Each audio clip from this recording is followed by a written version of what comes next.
So insightful. Hard to follow. A few things with regards to, supporting data collection, rural, local, national, transboundary. Well, we have to resource these people out there working to support gender and sex disaggregated data. Many organizations are interested in supporting this.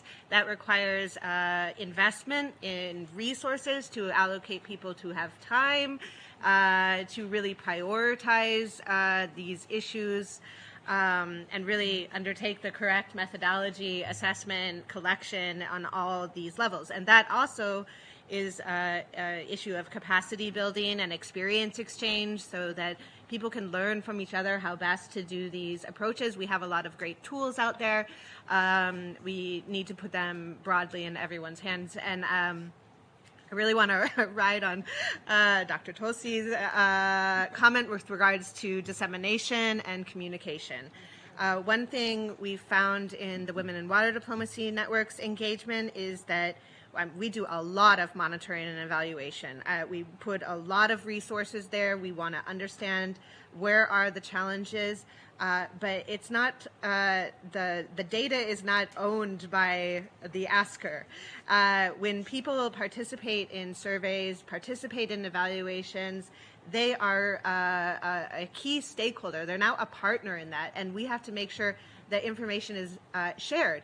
In the network, we consider that an essential building block of co-creation of engagements. We all have the same information, so we're able to respond to things in different ways. And it's shockingly how often the data stays in one corner and is not given back to the communities who just invested time and their own knowledge in providing that data. So it needs to go back to the source ASAP after it's done to make sure that everyone is a partner in responding to the data that they provided. And I want to reflect a little bit on the technologies because, of course, the theme of this year's International Women's Day is innovation and technology.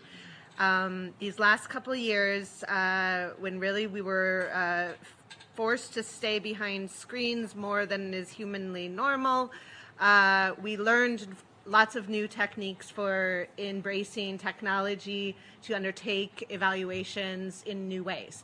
And there were lots of challenges about that, but there were some good things too. Of course, it's much easier to, through various technological platforms, collect big amounts of data and analyze it. Taking the information from our clipboards and surveys into a database and then into an analysis, well, those are lots of different steps where errors can be made.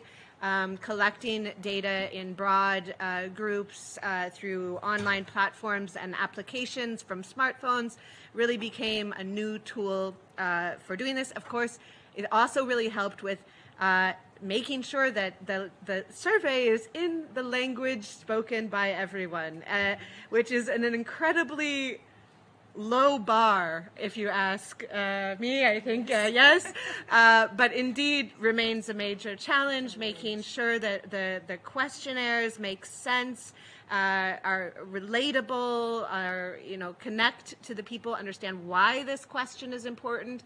Another thing in the network we've learned over the years is, well, we're asking questions, we're sharing that information back.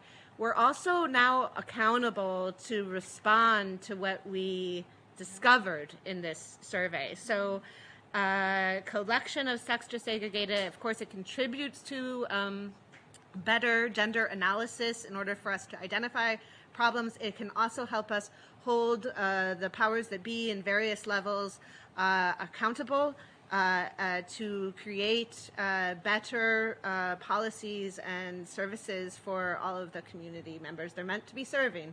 And it's very much true in the water sector as it is across, I think, many different types of sectors. So I think I'll stop there. Yeah, thank you.